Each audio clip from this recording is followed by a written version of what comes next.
इस मृत्यु लोक पर कब कब भगवान आए और कौन सा कारण था जो कि भगवान को आना पड़ा। गोस्वामी तुलसीदास जी ने लिखा है क्या,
जब होए धर्म के हानि, बाढ़ई असुर अधम अभिमानी। जब जब इस मृत्यु लोक पर अत्याचार बढ़ा, पाप बढ़ा, तब तब धरि प्रभु मनुज शरीरा, और हरहि आए सज्जन उर पीरा।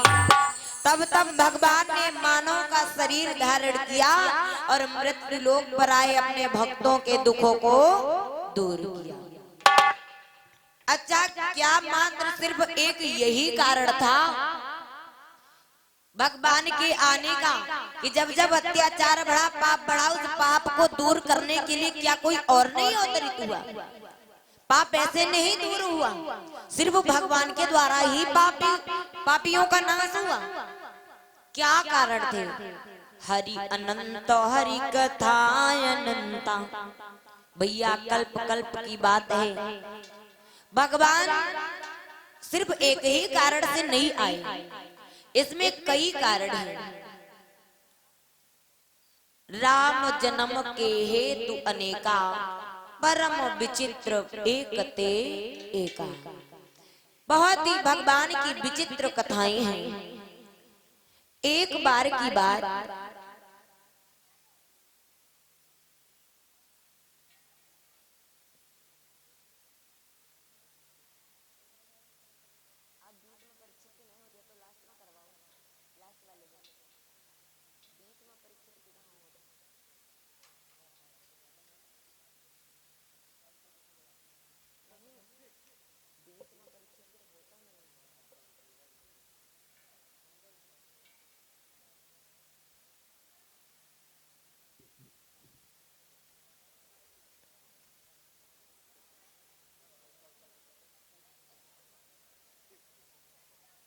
बताया गया एक बार की बात, हिमगिरि गुहा एक अति पावनी, बह समीप सुरसरी सुहावन।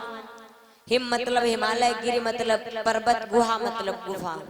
हिमालय पर्वत की जो गुफा है उसी के समीप में बह समीप सुरसरी सुहावन। उसी के समीप में बड़ी पवित्र श्री गंगा की धार बह रही है। और देव ऋषि नारद बाबा वीणा को झनकारते हुए जिस समय वहीं पर पहुंचे, क्या देखा? बड़ी सुंदर सी जगह है जिसे देख करके मन बड़ा ही विचलित हो रहा है। सोचा कि क्यों ना हम इसी जगह पर थोड़ी देर भगवान का भजन कर लें। अपनी वीणा को रख दिया और उसी जगह परमात्मा को याद करने लगे। तो सुमिरत हरि श्राप गतिवादी, और सहज विमल मन लागी समाधि। भैया देव ऋषि नारद को जो श्राप था, एक घड़ी आधी घड़ी से ज्यादा तुम कहीं रुक नहीं सकते हो।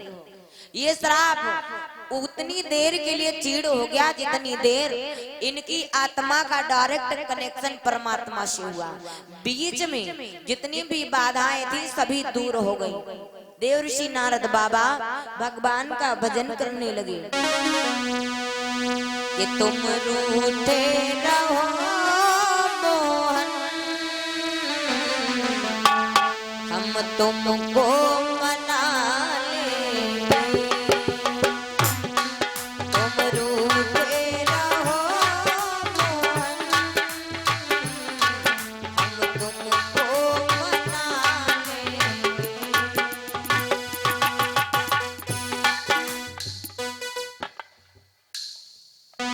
अरे ऋतिक यादव चेतन प्रभा की तरफ से 50 मुद्रा, और शिवानी बहन जी की तरफ से 101 मुद्रा भगवान की शरणों में भगवान से आशीर्वाद की कामना।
एक बार तो आ जाओ,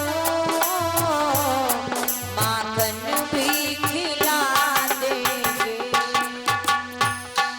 एक बार तो आ जाओ,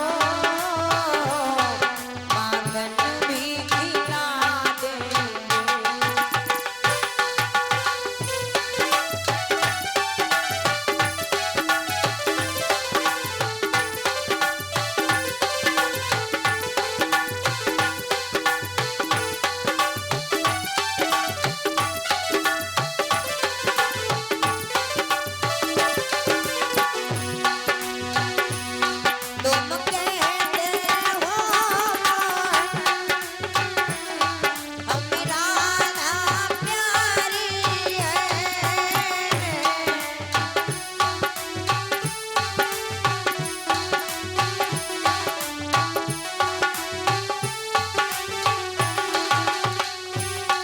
तुम कहते हो मन, हम राधा प्यारी है। एक बार तो आ जाओ, राधा से मिला देंगे। एक बार तो आ जाओ,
बोले सच्चे दरबार की। इधर तो देवर्षि नारद बाबा आज तपस्या में लीन है, और जिस समय तपस्या में लीन है, इधर इंद्र ने देखा कि देवर्षि नारद जो है वो तपस्या में लीन है। सोचा कि ऐसा तो नहीं कहीं हमारे इंद्रासन के लालच में ये तपस्या करने लगे हो। तो सुख हाण ले भाग सठ और स्वान निरखी मृगराज, छीनी ले जनी जान जड़ और तिन सुरपति लाज। भैया जिस प्रकार से एक कुत्ता सूखी हुई हड्डी को अपने मुख में दबाए होता है, और एक शेर को जब देखता है तो सोचता है ये शेर हमारे मुख की जो हड्डी है ये कहीं छीन न ले। इस सोच के कारण की वजह से वो सूखी हुई हड्डी लेकर के भाग जाता है। उसी प्रकार से आज इंद्र भी, अरे लाल देश भैया जी की तरफ से 101 मुद्रा भगवान के चरणों में भगवान से आशीर्वाद की कामना है। उसी प्रकार से इंद्र जी मन में विचार करने लगे कि कहीं ऐसा तो नहीं है कि आखिर ये इंद्रासन के लालच में कहीं तपस्या तो नहीं कर रहे हैं। कामदेव जी को बुलाया और कामदेव जी से कहा कि जाओ देवर्षि नारद की तपस्या भंग कर दो। कामदेव जी महाराज आए और वहां पर अपनी कलाएं फैलाने लगे। तो हुआ क्या कि वहां नाच रही और गाई रही और करती है किलकार रे, अब कला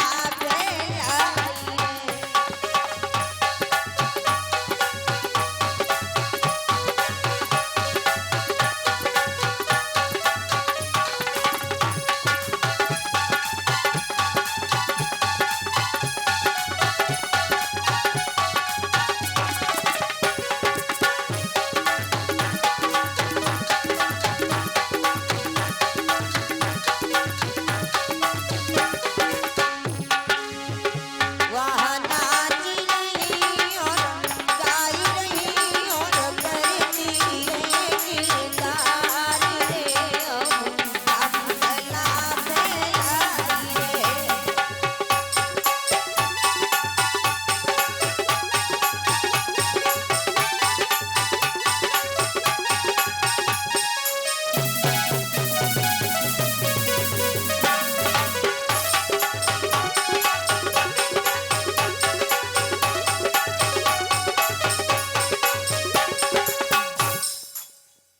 भैया जिस समय कामदेव जी महाराज अपनी कलाएं फैला रहे हैं, लेकिन देवर्षि नारद पे एक भी कला काम नहीं कर रही है। अब तो कामदेव जी महाराज बहुत डर गए, सोचने लगे कहीं ऐसा ना हो जाए कि देवर्षि नारद बाबा हमें श्राप दे दे। हाथ जोड़ करके चरणों में गिर पड़े, और जैसे चरणों में गिरे और कहने लगे प्रभु मुझे क्षमा कर दो, मुझसे बहुत बड़ी गलती बन गई। देवर्षि नारद बाबा कहने लगी अरे कौन सी गलती बनी, हमने तो कुछ जाना नहीं। तो कहा फिर भी ये कह दो हमने तुम्हें क्षमा कर दिया। देवर्षि नारद बाबा कहने लगे आजकल के लोग गलती होने के बावजूद भी क्षमा नहीं मांगते हैं, और आप तो बिना मतलब के बिना किसी गलती के क्षमा मांग रहे हो, क्या कारण है? और आजकल का ये जमाना ऐसा है भैया कि अगर तुम मोटरसाइकिल से जा रहे हो और कोई दूसरा मोटरसाइकिल से आ रहा हो या साइकिल से आ रहा हो, धक्का तुम्हें तनु लाग गवा हो, उस साइकिल वाला गिर गवा हो, तो तुम कह दो अरे भैया गलती हुई गई क्षमा करो। तो साइकिल वाला अतना तुमका हड़कई की कुछ कहे कि नहीं, कहीं देख के नहीं चलते हो, अंधे हो, ऐसा है वैसा है न जाने क्या। और अगर कहूँ तुम्हें सनु धक्का लाग हो, साइकिल वाला गिरा हो और तुम कह दो का अंधारी अंधारी का हैं दिखाई नहीं पड़त तुमका ले एक ठोक दे ले दुमदुमिया चले आ रहे हो वो कहे भैया जान नहीं पान लागी गवा हुई गलती तुम्हारी हो लेकिन ऐसे हड़काए दो तो ये जमाना कह रहा मतलब हम नहीं कह रहे कि तुम ऐसा करो हम नहीं कह रहे हैं कि तुमसे ना अगर गलती हो तो तुम उल्टा हड़का दो लेकिन यू आजकल का जमाना कह रहा है कि अगर तुम सोचो कि हम माफी मांगी ले तो तुमका तना हड़कई की बची जाओ ने मारी बैठे हाँ और अगर कहूँ तुम्हें जनु लागे और तुम्हें उल्टा डांटे दो यार तुमका दिखाए हुए नहीं पड़े थे ले दुई पहिया साइकिल मन नचा रहे हो हैं तो कहीं भैया लाग गए हो जान नहीं पाए हाँ भैया तो देव ऋषि नारद बाबा ए भैया कोई कोई आवती कथा सुने हमारी फोन में बिजी रहा बातन सुनो नहीं छुट्टी रहा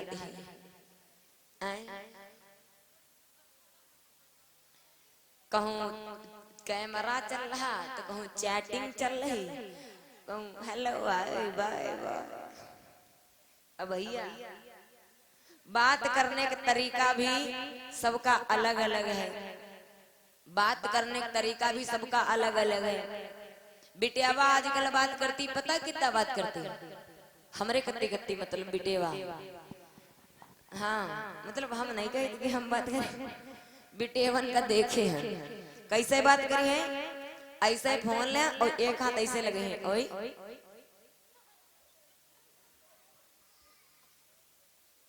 हंसी ले हैं ऐसा नहीं कि हंसा नहीं पता नहीं कौन चटनी निकरा कर तो चाट का हंस लेते हैं और जैसे भैया लोगन के पास फोन होए तो क्या करिए हेलो हाँ भैया कहाँ हो कितनी समय और यहाँ फोन कहूँ बुढ़ऊ दादा के पास पहुंच जाए जो बूढ़े हो एकदम उनके तीर फोन जाई ये लो भैया वो सऊदिया वाले लो बप्पा लो जो सऊदिया वाले भैया है ना वही फोन करी है तो बप्पा ले तो फोन उल्टा हेलो हाँ भैया अब कहाँ हाँ हेलो देख देख भैया इमन नटवर नहीं लागत है हेलो ये बूढ़े दादा लोग बात करते हैं भैया और वैसे ये फोन का आविष्कार किसने किया है पता है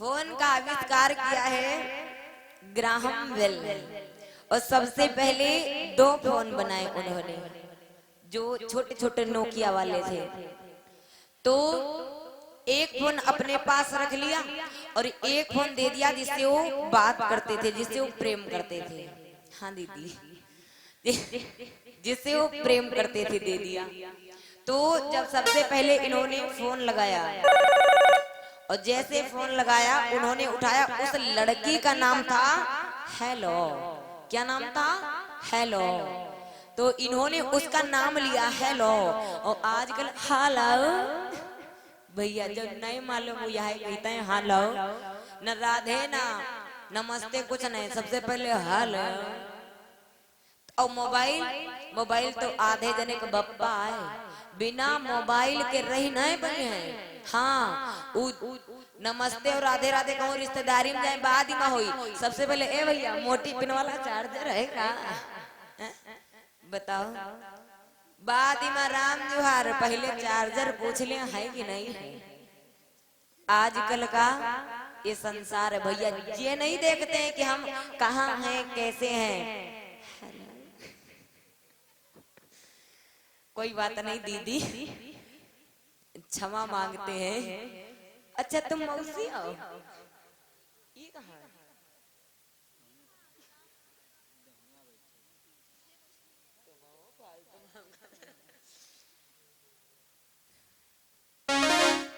कोई बात नहीं जरूरी बात हो खूब करो वीडियो कॉल कर ले वही जैसे बाई चांस कोई जरूरी हो तो हम मना नहीं करी कि करबे नहीं करो जरूरी बात हो तुम हमसे कह दो हम रुके जाए तुम बात कर ले भाई अत्ते साउंड रखे हैं डिस्टर्ब हो जाते हैं तो मुहिमा लगाओ पूरे तक फिर ऐसे उठाओ फिर लगाओ फिर उठाओ तो हम रुक जाए तुम कर लो जब तुम्हारा समाप्त है तो हमारी कथा चालू हो जाए फिर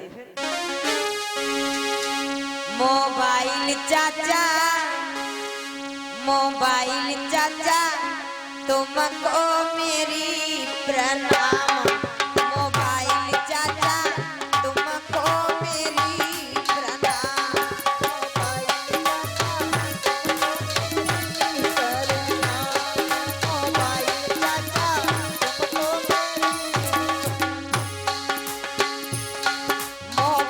चाचा तुमको मेरी प्रणाम, मोबाइल चाचा तुमको मेरी प्रणाम, मोबाइल चाचा तुमको मेरी।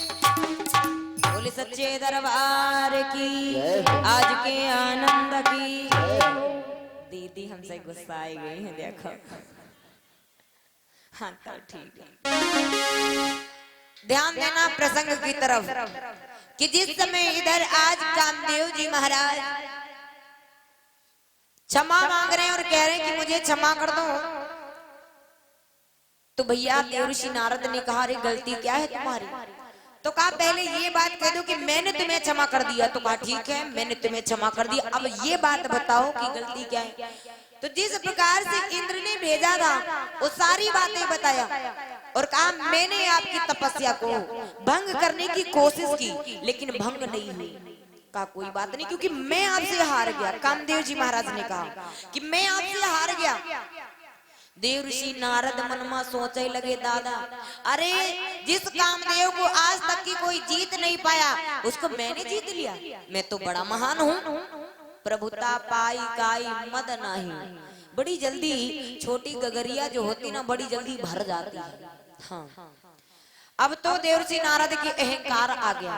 कहते ना कि घमंड मत करना, जिंदगी में तकदीर बदलती रहती है और आईना वही रहता है, तस्वीर बदलती रहती है। अब देवर्षि नारद की जब अहंकार आया सबसे पहले तो ये कहाँ पहुंचे जहां पर कामदेव जी महाराज इंद्र के पास पहुंचे और कहने लगे मैं देवर्षि नारद से हार गया, देवर्षि नारद ने मुझे जीत लिया। देवर्षि नारद और फूले जाए हमने जीत लिया, हमने जीत लिया। तुरंत वहां से चले और कहा पहुंचे भोले बाबा के पास। भोले बाबा ने पूछा कि आइए आइए देवर्षि नारद कैसे आना हुआ? तो कहा हमारा आना अरे बस चले आए, काफी दिनों के बाद में आ रहे हो, क्या बात है? तो काम में अरे मैंने कामदेव को जीत लिया। और जैसे कहा मैंने कामदेव को जीत लिया भोले बाबा को पहले तो गुस्सा आया, फिर सोचने लगे अरे छोड़ो कोई बात नहीं। कहने लगे देखो जा बात तुमने हमसे कही तो कही और कहीं जाकर के ब्रह्मा जी से मत कह देना। अब देवर्षि नारद का सोची बैठे कि हमने कामदेव को जीता, आज तक की कोई भी देवता कामदेव पर विजय नहीं प्राप्त कर पाया है और ये बात इनको अच्छी नहीं लगी, इसलिए ये कह रहे हैं कि हमसे कहा तो कहा कहीं जाकर के ब्रह्मा जी से मत कह देना। सोच लागी अब हम जाए कहीं जरूर, हाँ हम कर रोक नहीं कहे अरे हम जीते हैं भाई हम कहेंगे। अब तो जाकर के ब्रह्मा जी के पास खड़ी हुई। ब्रह्मा जी ने जैसे देखा उन्होंने भी कहा आइए आइए कैसे आना हुआ, बहुत दिनों के बाद में आ रहे हो। कोई आओ न ताओ धरी पटकी ना हमने कामदेव को जीत लिया। और जैसे कहा हमने कामदेव को जीत लिया, ब्रह्मा जी ने भी कहा कि देखो जब बात तुमने हमसे कही तो कही और कहीं जाकर के श्री हरि विष्णु जी से मत कह देना। तो ये सोचने लगे ना वह बात भोले बाबा की अच्छी लगी और ना यह बात इनका अच्छी लगी जो ये कह रहे हैं कि जाके उनसे मत कह देना। अब तो हम जाएंगे उनके पास और तुरंत चले। कैसे चली? अरे चीरा सिंधु गवाने मुनिनाथा,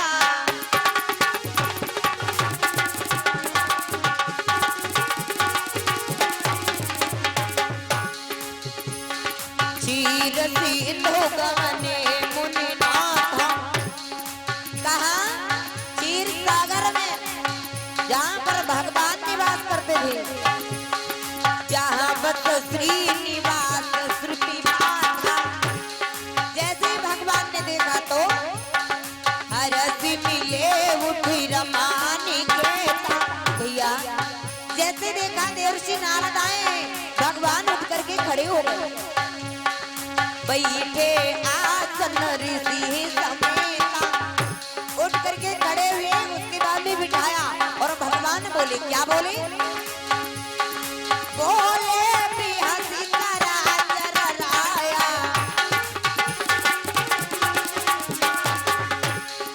बोले बिहसी चराचर राया, बहुत दिन नकी ना मुनि गाया।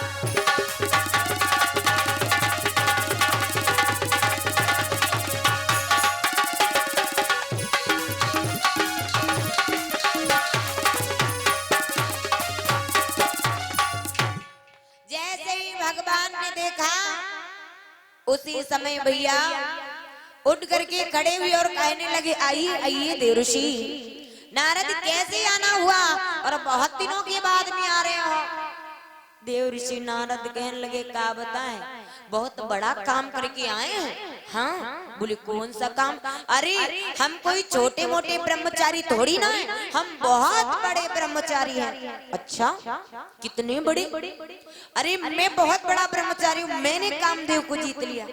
और जैसे कहा कामदेव को जीत लिया, श्री हरि विष्णु जी समझ गए और कोई बात नहीं है, सिर्फ अहंकार